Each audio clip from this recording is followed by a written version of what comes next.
Hi, I'm Kerry Cassidy from Project Camelot, and I'm very pleased to be here with Ashayana Dean.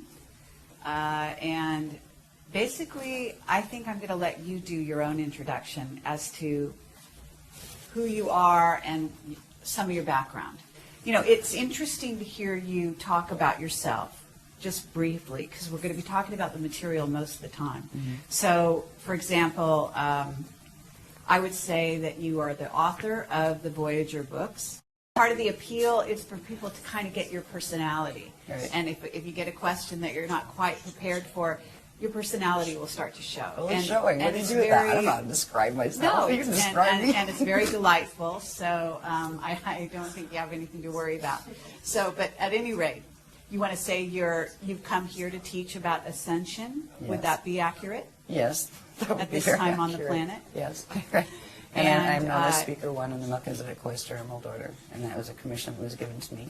And the other two speakers, there are three of us, are present in the room with us. Okay. You're an American citizen. Yes. In this life? Yes. Okay. And where did you grow up? In what state? Well, I was born in Pennsylvania, and I was raised in Pennsylvania and New York, and then moved to New Jersey, and then moved to Florida, and then to England, and then to Arizona, and then to Colorado, and then back to Florida. Okay, so you've been around. Yes. Okay, yes. Great. Actually, following spiritual guidance, we were asked to move. Once it was past the childhood and adolescent times, the moves were following what I was advised to do by the Guardian Alliance. Okay, wonderful. And you are in touch with what you call the Guardian Alliance. That's what they call themselves. Okay. Yes. And do you consider yourself a channeler? Because I'm aware of what it is you do, but I'm going to ask you questions that may seem wrong. Okay? Feel free. And so at that point you can correct me, and it's totally fine. It's not channeling. In fact, we teach against channeling because it's dangerous. It is a process of electronic data streaming that it's quite sophisticated, but it doesn't work like channeling. Channeling involves literally another entity coming in and sharing a body with you, and that is not permitted in our teachings because it can actually damage your DNA. This is an electronic data streaming called chelantic transmission, and it is literally electronic data streaming, but interdimensionally, as opposed to simply on the horizontal like we do it here. And that is the way that the Guardian Alliance communicates with me and has since childhood. But they have also, in my younger years, I had both negative abductions with negative groups of visitors, and it was the Guardian Alliance that actually rescued me from those situations. And I learned a lot about why I had the experiences. It had to do with the contract I came in with. It takes most people quite a few years to wake up and realize what they came in to do, what they birthed in to do.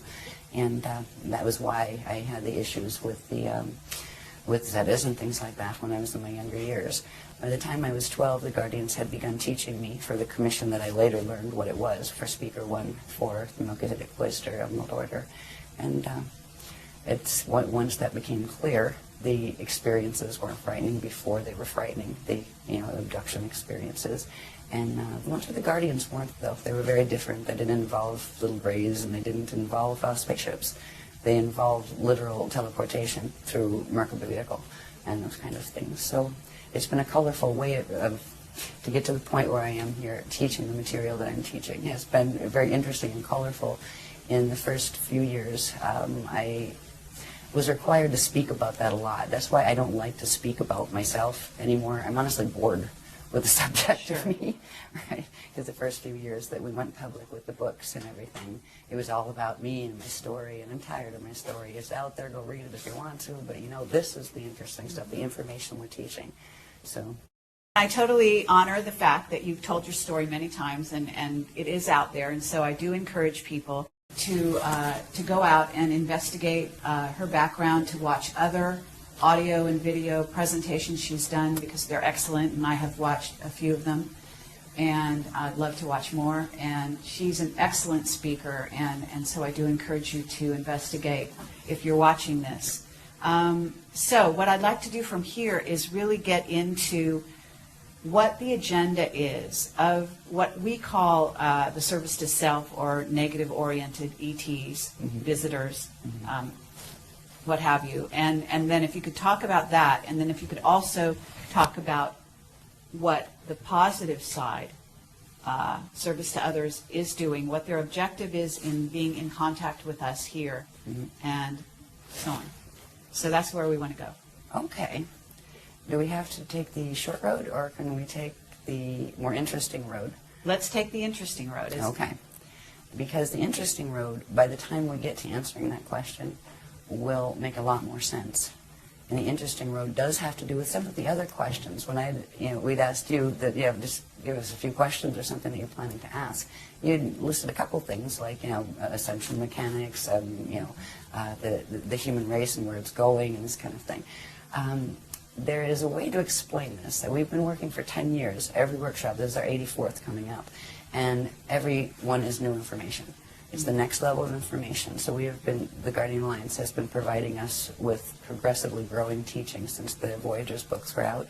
Very, very technical teachings on ascension, on stargates, on understanding planetary stargates, galactic stargates, universal stargates, how they all work, what the process of ascension is, all of this thing. In understanding some of those things, like what is a stargate anyway, what is ascension anyway, right?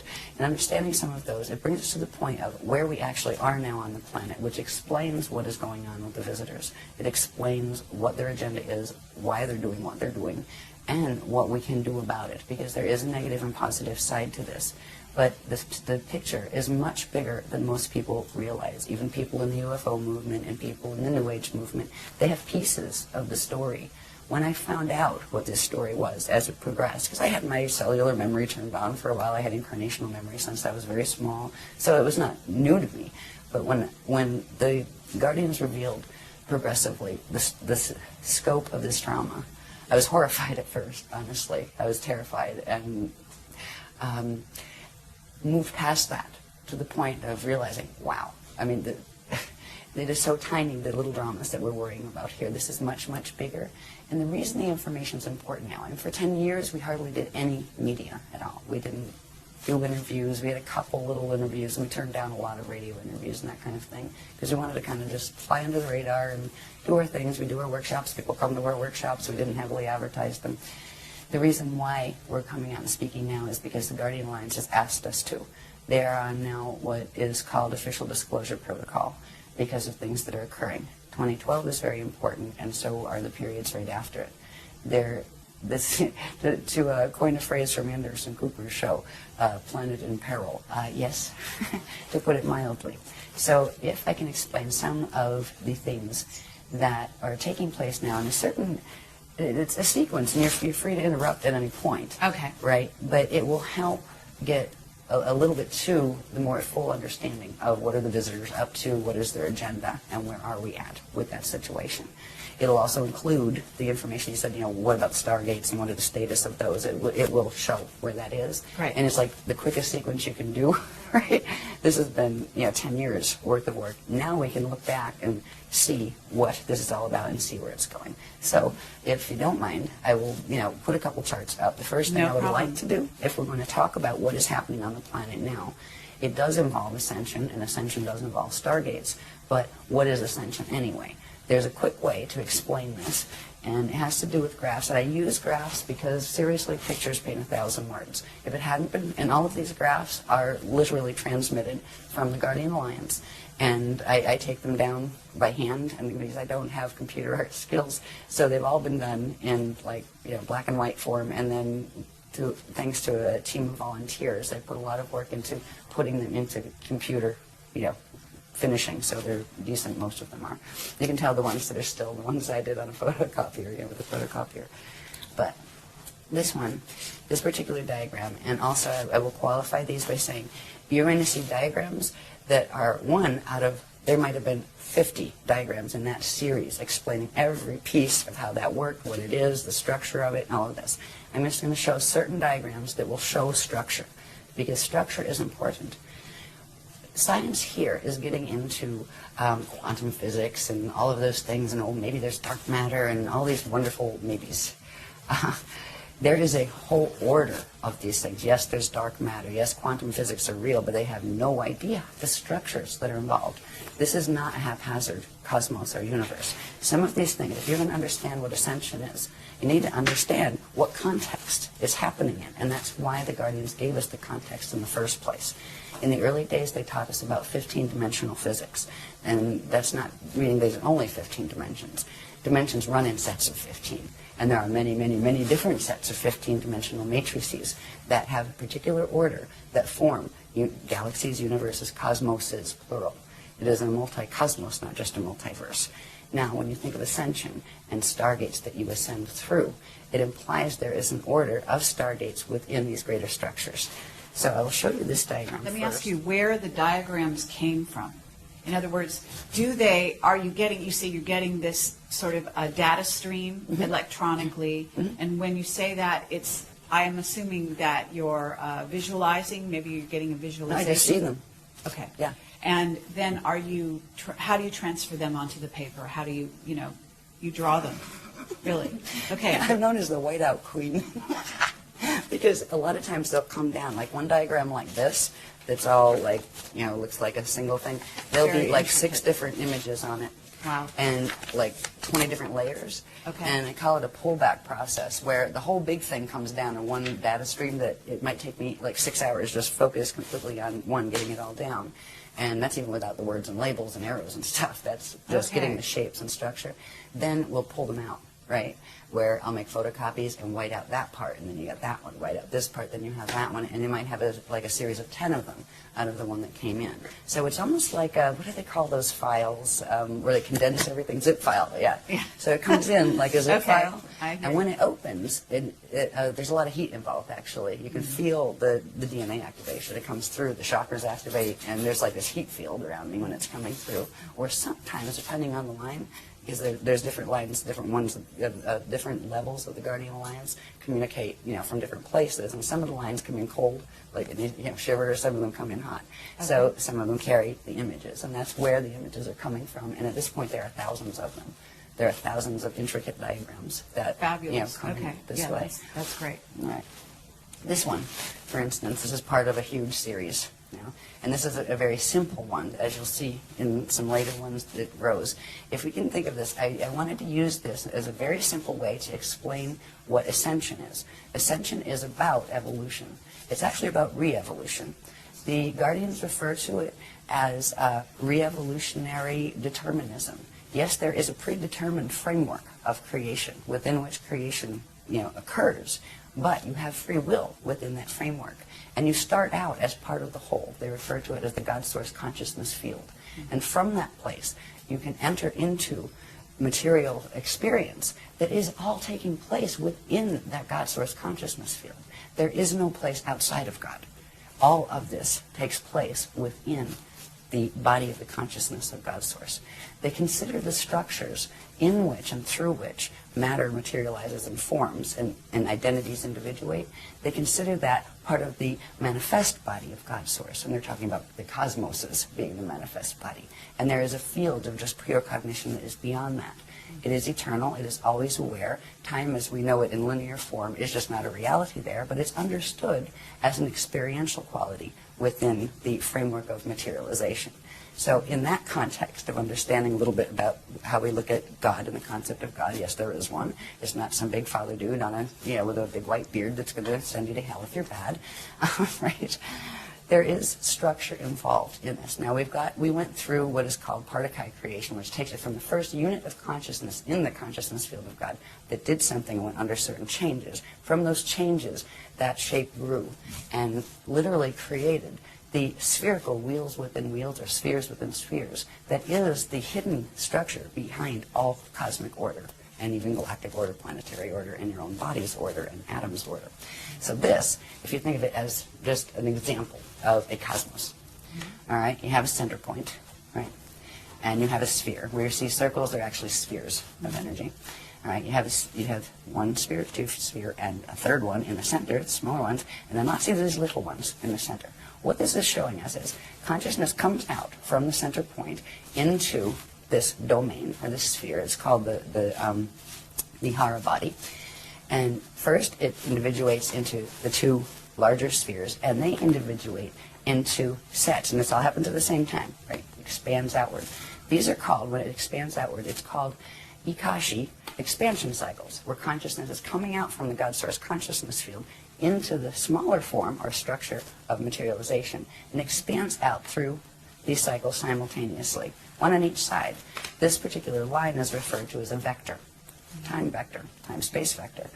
One end of it is referred to as an event horizon. So one time vector has two event horizons, right? Now, here you have a core, here you have an inner, here you have a middle, and here you have an outer domain on each side.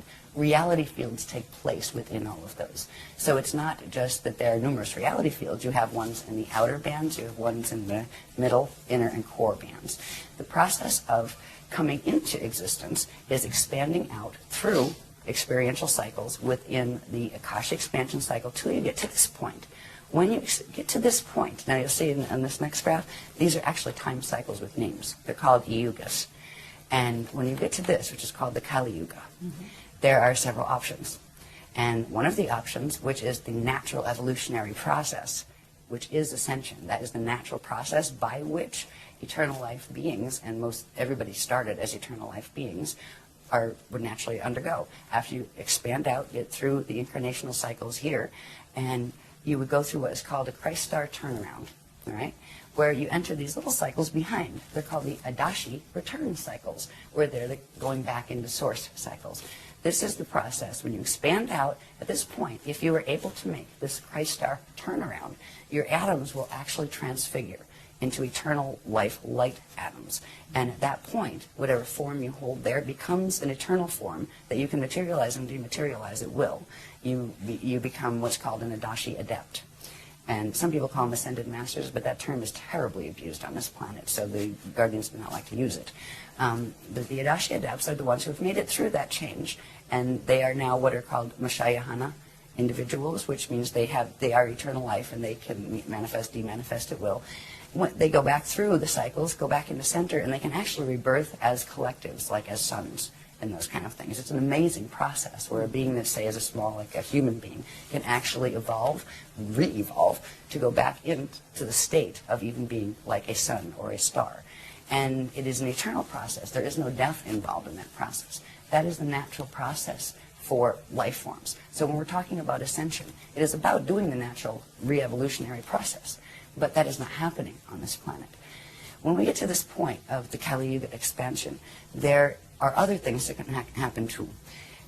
There are certain qualities about the science of ascension that are very, very much about physics. Right? And there are consequences in physics. If things are not working well on a planet, it affects the body of the people who live on it, and the animals who live on it, and the plants who live on it. And if certain things are not working well in the body, the DNA does not function properly, the body will not produce the chemicals, and a particular one called celestylene, that is required in order to allow the atoms to merge with their antiparticles without annihilating. That allows particle and antiparticle to come together. They shift angular rotation of particle spin, and you can literally turn into a radiation wave. And that's what it means actually to go into full Merkaba and be able to go through gates. That is the process by which you go through stargates. So if we talk about ascension, it is the natural process of being able to expand out. You were out in the Kali Yuga cycles, finally we're out here. Now we have choices. We can ascend, or if we get stuck here, there's another path that we can take. It's called the Kali Rama path. It is the path of step back. You can go back here to the stage before, and then have to rebirth out again into the cycles in the outer domain, and it's almost like a restart. Do it over again. So hopefully you fulfill all your ascension codes. It's what it's about. It's about activating your atoms to the point where they can fully transfigure. And if you can do it in a cycle again, then you can ascend again. There's another path that can occur here. There are basically three paths. The other one's called the path of Kali Dima. That is the path of fall. That is where you get stuck here. You can't step back, and you can't go forward because of the choices you are making in your life that are affecting directly what your DNA can do, and what consciousness you're aligning yourself with affects the frequency that your body is able to carry. And if you get stuck here, you will reincarnate in this cycle until the quantum you came in with burns out. And then you will do what is called a space dust return, where ashes to ashes, dust to dust. You will come to a point where you don't have enough energy to reincarnate into another body, into another time cycle. And you will eventually simply just go back. And eventually everybody goes back. But if you go back in ascension, you go back whole. If you go back and step back, you can come back out and go back whole. But if you do the fall path, you do go back eventually as space dust, where your body dies and your consciousness can no longer hold together, and it fragments and just becomes part of the local environment.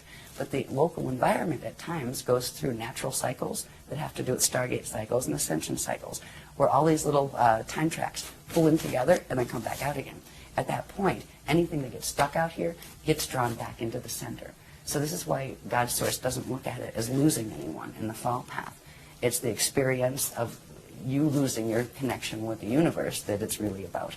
So to get to understanding Stargates and everything, I wanted to explain on this simple diagram about the cycles that we are in. Because right now we are in that Kali Yuga cycle. And those three choices are facing us very much now.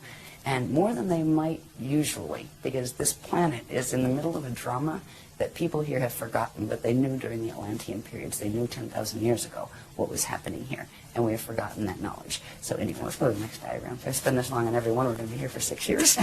Yeah. No, that's actually very helpful, and I think that was very clear. So, Sorry about the cough. thank you. That's okay. No problem. This next one is just a little bit similar to that one. Is showing the structure of that one a little more clearly. The reason I'm showing you this is just for down the bottom here. I'm not going to read them all or anything, but the detail level that we're giving. Each of these different states, we've talked about the core and the inner, the middle, and the outer domains of reality, within which reality takes place, right? They each have a different state of matter, a different type of matter, a different density level of matter, and different states of consciousness that go with them. So I just wanted to point that out. So when we see this diagram, we're seeing the three, the Kalihara, it's called the Kalihara system, and we have the Hara bodies and the space-time structures within the Hara bodies. So these are large energy structures that you don't see, and you don't even see these. You don't see, you're not walking around your field counting your little balls, right? But they're there. This structure, the cosmos is created with this structure, but it's much more complex. But when you see it, it implies structure, but also time and evolution. And that is a good way to show the ascension process, where you expand out, you go through experiences in the time, levels of the time matrix, and then come back in through the Adashi return cycles. So the word Adashi, for instance, is something that is special to us, because we are following the path of Adashi, the path of Christ-star return. When I use the word Christ-star, by the way, or any of the words like Christ, or anything like that, we spell it with a K. It's either K-R-I-S-T, sometimes we use shorthand, or K-R-Y-S-T. There's a reason for that. It's not because we're basing everything on the Bible or anything like that, nothing against the Bible, but it's spelled with a K because that's how it originally was, and what it refers to there's 7 syllables to it. We often will just shorten it to 5. It's the first 7 audible sound tones of creation, and they are Karaya, Sa, Ta, Ha, La.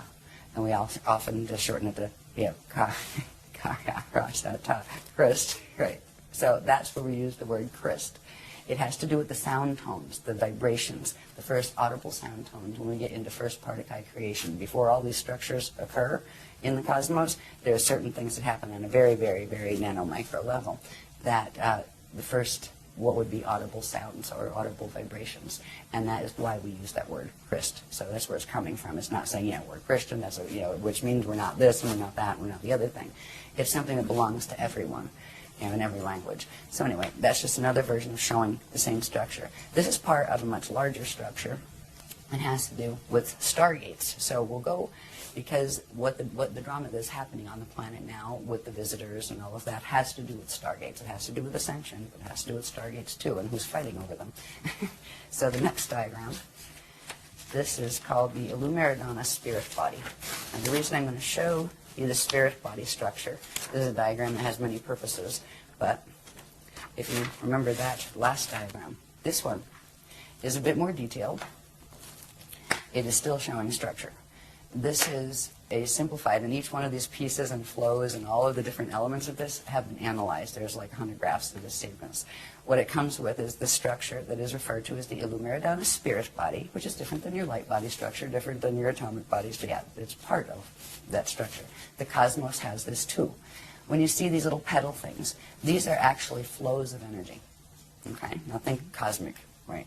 Inside of this, you have the Hara ball structures with the time cycles moving in and out of this. But if you notice here, there are 12 points on this. There are 12 petals, Each one of those would have a line running down it that comes out the other side, right?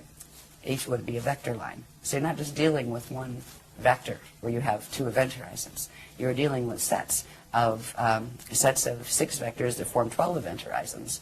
And there's more than that too, but that's the ones you can see in this diagram. The spirit body structure is built on this particular structure, and these flows here, you have some of the outer flows that are called the lotus flows, those later ones in the pink. And then these little things that you can see part of, they actually go all the way down to the core, but then there's another layer of them here and another here. These are called the core flows, or the Navajo flows. The Navajo word has to do with a particular part of the creation cycle that is the first, where the Partie units, which are the first units of consciousness that materialize, are actually born. It's a word that has to do with the Navajo cycles. So these are called the Navajo core flows. This has to do with stargates. All right, the next one will show you these stargates. Now, if you take the circle away and the ball structures away, and just look at the flows here. Again, we have those outer petals, we call them the lotus petals. We call this the living lotus. Okay. All right, and these are the natural core flows of an eternal life creation, which means energy flows out, but it also turns around and comes back. It just doesn't flow out and expand until it destroys itself and burns itself out. That's what science is watching happening to this universe, because it's not functioning normally in our local galaxy. Anyway, stargates. These structures, these flows, now this applies to a cosmos, it applies to a galaxy, it applies to a planet. The planet has a structure like this, and it applies to our bodies as individuals. It applies to atoms, actually. They have the little own structure of this. Each one of these core structures, core flows, represents the stargate that has particular structure. When you look at it on a planetary level, they are literally points on the planet that interface with these energy flow systems that connect into core. And under certain conditions, they activate, and they literally allow space, time, and matter to turn into radiation and pop up somewhere else. They are passageways. So you're talking about 12 major stargates? There are 12. They go in sets of 12. On this planet, there are a whole lot more, because the main 12, which are called the Halls of Amente stargates, they actually fell in 2003. They fell under the control of the service to self groups, let's put it that we call them FAs, fallen angelics, right? That's what we refer to them as. And there are about 5 different, what they're called interface gate systems, that were put here by the Guardians a long time ago, because this isn't the first time that there's been gate wars on this planet. In fact, 2 seedings of the human race were wiped out by the same type of, they call them Templar wars, because they're fighting over the Templar. The Stargate system on a planet or in the universe is referred to as the Templar, and that word refers to template pillars. That's what the Templar word means. That's, I mean, the whole Knights Templar and all of that stuff. I mean, these things were from the old records from Atlantis. They had pieces of them. So anyway, when we're talking about Stargates or Ascension, in Ascension, the process of doing that turn around and be able to go back into the eternal life cycles has to do with getting your body able to where you can pass through the natural structures of stargates. Now, that's great if you get your body in shape, but if you're on a planet that's Templar is messed up, you're going to have a problem. You'll get stuck on the planet, and your body will reflect whatever distortion is in the planet. That's why people right now die on this planet and don't ascend instead. Death is not a natural condition. It occurs on planets that have a distortion in their stargate structure where the natural flows are not occurring, which creates distortions in the biological forms on that planet. So we have been locked into this planet. This has been a prison planet for at least 13,000 years. And actually, a little further back than that, but there were little bits of times where the gates were working properly. This is the first time. Why everything's coming to a head right now is because it was known in 22,326 BC, which was the last Stargate opening cycle, and that one failed, that this would be the next one. They knew this time period would be the next one because there's a specific time frame in which the gates open, and they stay open for a period of time and then they close again. That's why it's all coming to a head again. Okay, so but when you say the gates are going to open, you're talking about the 12 that have been taken over, so to speak. Those, I'm assuming, are not going to open. Oh, yeah, they're opening them. They're going to be and open. we're opening the others. The Guardians are opening the others. Okay, even though they were taken over, they're able to go in and open them. Oh, yeah, they open them into the black hole wormhole systems. Oh, into an, okay. Yeah. Well, you can still use them, except it takes you into fall systems. Right. Yeah. So, and that is what is there has happening to be alternate stargates that are going to be used. Mm-hmm. And that is what we have been helping the Guardians actually bring.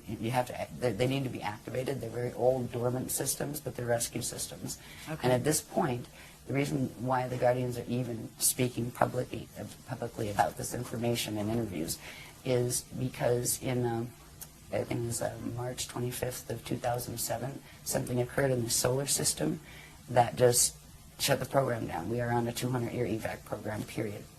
And that's it. The gates are closing permanently. The gates are closing in this galaxy permanently in 200 years. When you say something happened in the galaxy, can you explain a little more? I'll get to that. Okay. Yeah, Okay, well, there's some great. other diagrams for that one. Yeah.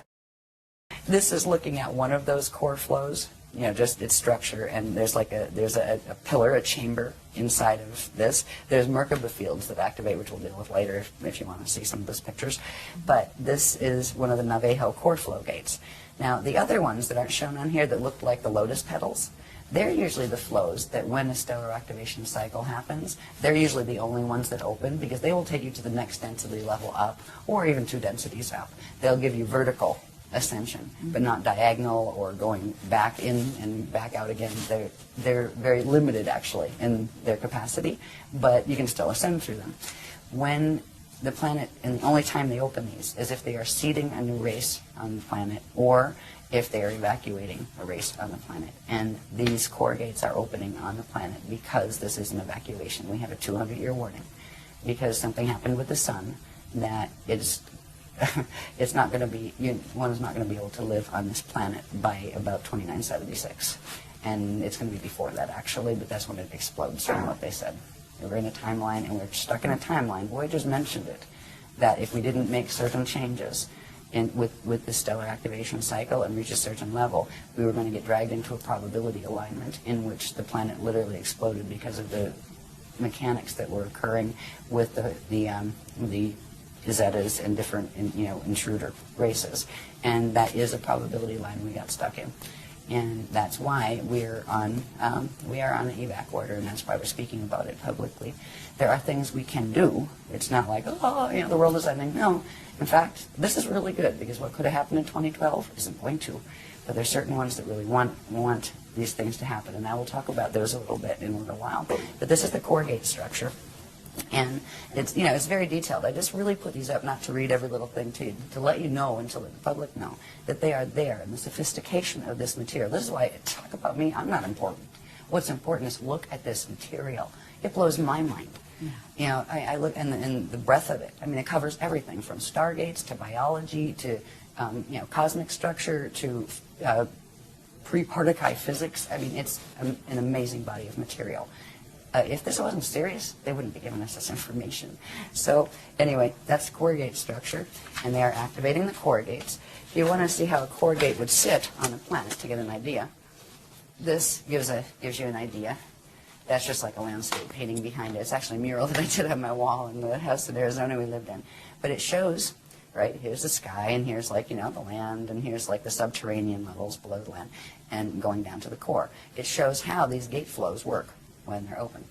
And there would be 12 of these on the planet. And when you would pass into, you wouldn't see this thing standing in the air. There would be a certain field, and only if your DNA was keyed to it would you even know it was there. If your DNA was not activated to be in a co-resonant energy form with that structure, you'd walk right through it, past it, not even know it was there, and you'd still be in the same place. But if you have certain things activated in the body, in the DNA template, in the light body, in the spirit body structure, etc., in your anatomy, you would be able to see it, and you would know where to stand in it, and you would know what to do and how to breathe, and you could use it and go in ascension. Okay, so the 12 stargates that we're talking about, which have been interfered with, let's say, they're located at certain places on the planet, physical places. Yeah, Okay. the outer ones are the ones that fell.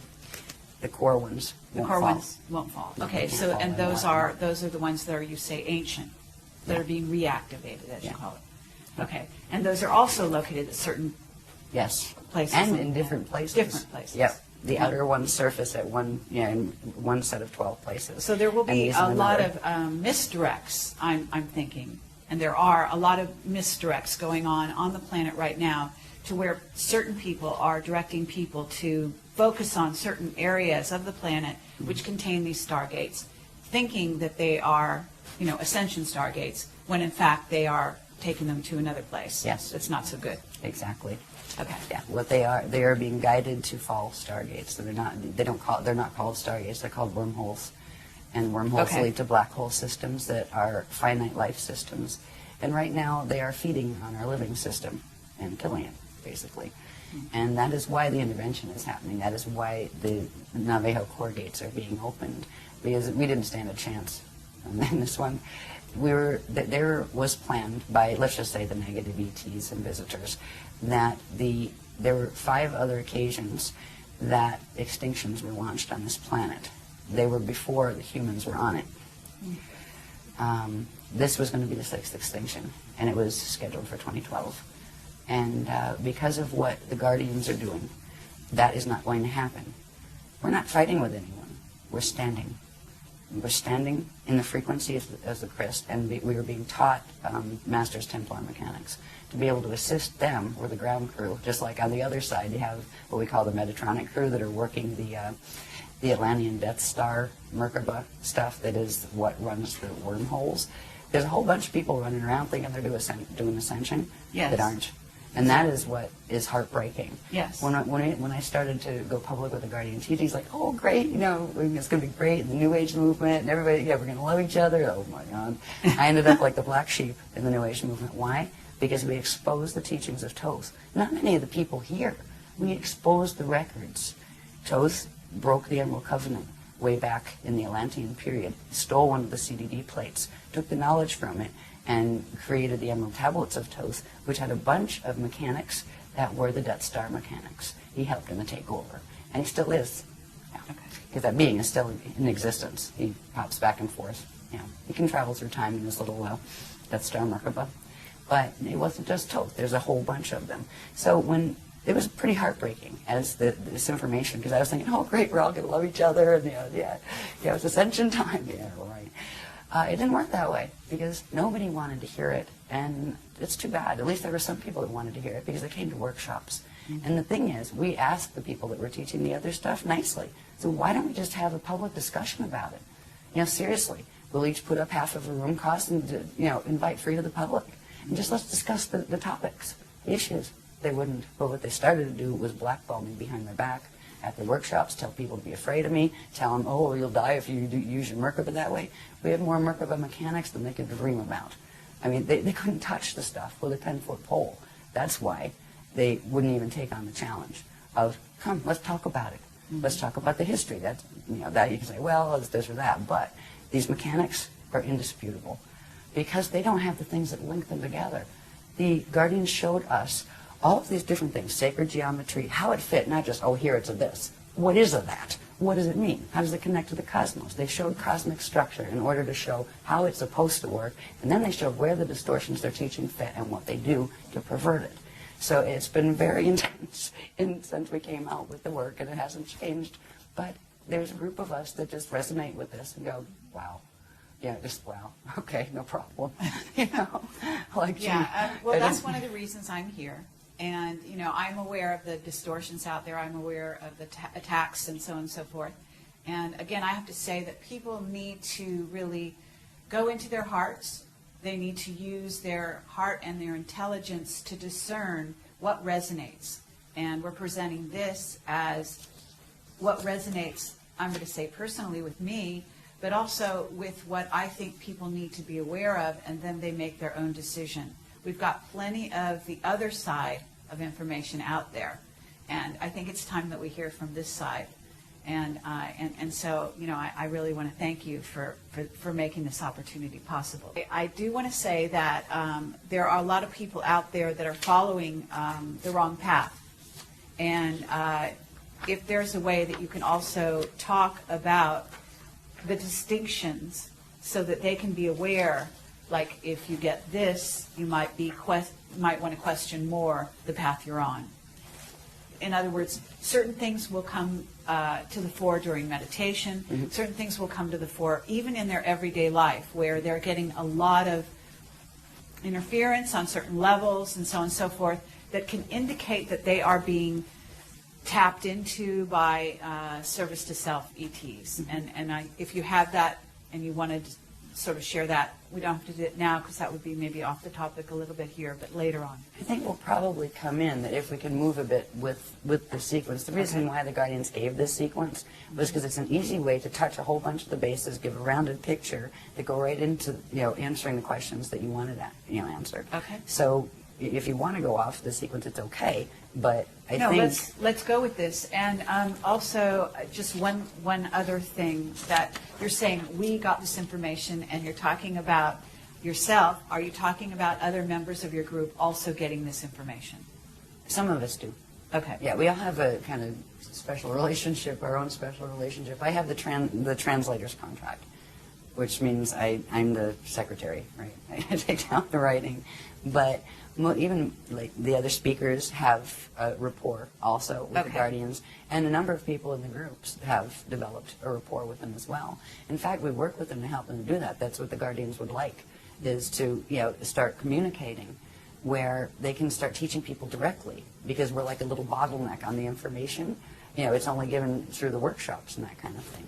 Yeah. So I talk about it as we, not that I'm a plural, but that there's a bunch of people that are interacting with the Guardians directly. I'll just go really quick on these, and there's another point I want to get to, that we can pop through these, but I want to bring something up that's very important. As far as telling the difference between some of the teachings, too, this in general is just showing basic Stargate structure, like how they work. When you have the core gates we saw before, these are what happen when you have those other flows that happen, the lotus petal flows. When you have a Stargate area, you have two vortices of energy, one electrical, one magnetic, and when they activate in the center, they come together, and one goes down, one goes up, and they form what's called a Viveka Merkaba field. All right, and that Merkaba field is, well, what does it mean? Moving light body, Merkaba, right? The Merkaba field is the field that actually, if it's around you, if it's a natural one that occurs around you, it's also occurring within you, and that is what allows your atoms to bond with their antiparticle and transmute and transfigure so they can go through gates. So this is basic Stargate structure as far as the Mente gates were structured on this structure and those kind of things. There's more to that. There's the Merkaba part.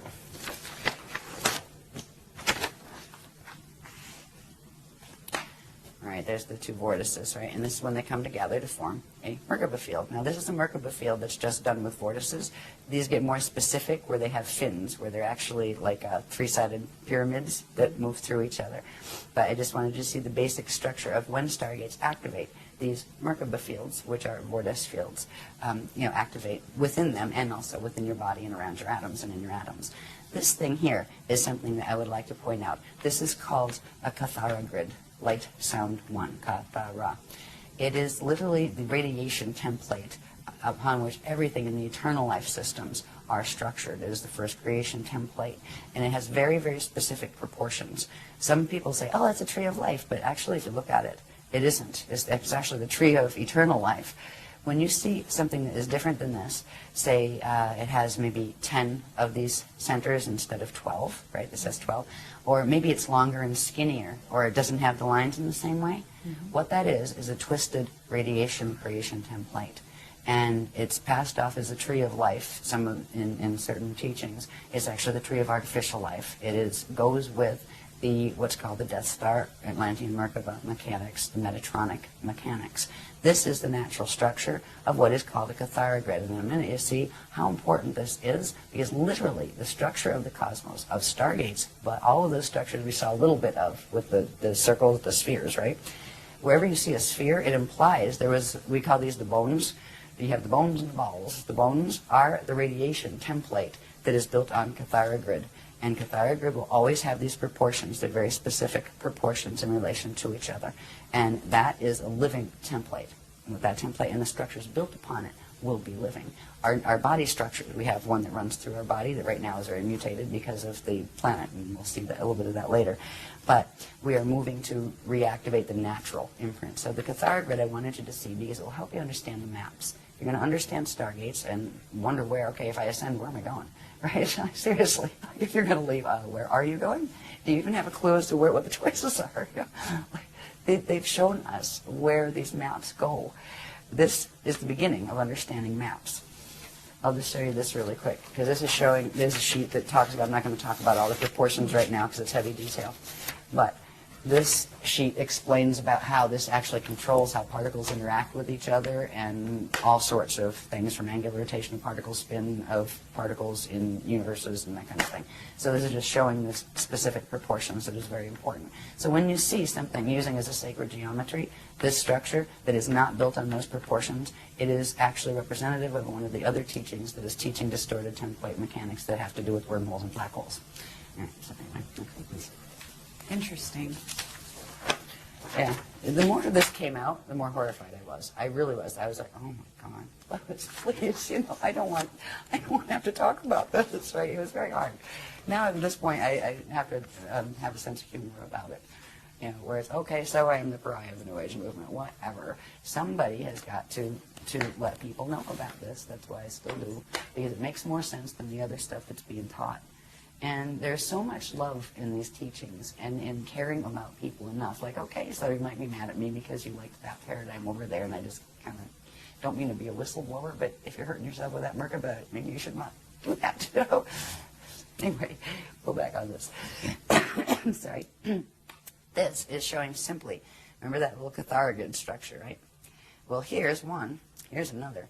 These cluster. All right, these are radiation templates that cluster to form very complex structures. This particular structure we call the stairway to heaven. All right, one of these catharagrid structures would hold 4 density levels of our local universe. All right, let's say the Milky Way galaxy, but there's actually more to it than the Milky Way. So that would be like our local universe. It actually includes Milky Way and Andromeda M31 galaxy. All right, and it's connected to another one. The one at this angle, 90 degrees to it, would be considered as parallel. It also has a light field that goes with it. So these are intricate structures that are formed from these templates. And where you see these structures, these are the bones again. You will have spheres of energy and spheres within spheres built upon them. So there are various levels. These are called the Veka systems, and 4 Vekas come together, and at the center an Eka system forms. And the ecosystems form a cluster, and they form what's called an Akasha system. Then there's an Akasha A system and Akasha Aya system, and they all form this big cluster that's called the Yukatarista body. The Yukatarista body is one cosmic creation body. Now, our own personal anatomy has these levels to it. All right, they connect to those levels of the cosmos that we were born into. And full ascension is actually turning back on in our atomic structure all of the frequencies involved with all of those spaces. So we're down here in the Veka worlds. The next thing is we have to move up into the Eka, and then from the Eka, this is the long way to ascend, by the way. That's when the gates are working well. So the normal way for ascension would be you would work your way through re-evolution through the Veka system up the densities. We're in density 1 here. We work up to density 4. Then we go to the Eka level, and you're growing and getting lighter, and your matter's less dense, and you're getting more control over it, and you're getting more consciousness, more God consciousness and that kind of thing. And then you would work to the Akasha level, and then you would work to the Akasha A level, and then the Akasha A level until you got up here. At any one of those points, you could experience the Christ star turnaround, and it would take you to the next level, right? Then there's the quick way to ascend, when it's an evac situation, and that's what we have, where these are called harmonic gate systems. It implies that it's built on a system of dimensional harmonics, which means you have to take them in sequence harmonically, one by one. It's the slow train. Right?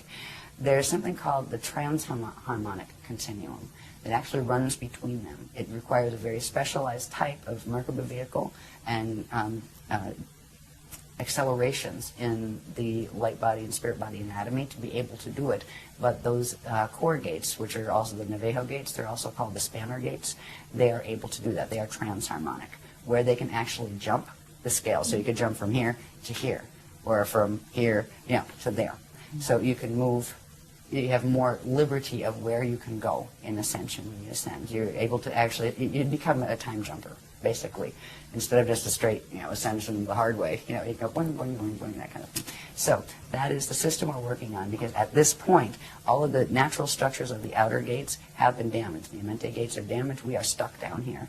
And the same thing is happening through the Milky Way. It's not just here. It's not just in our solar system. Our solar system is a mess, but the Milky Way is a mess too. That black hole at the center, that's not an accident.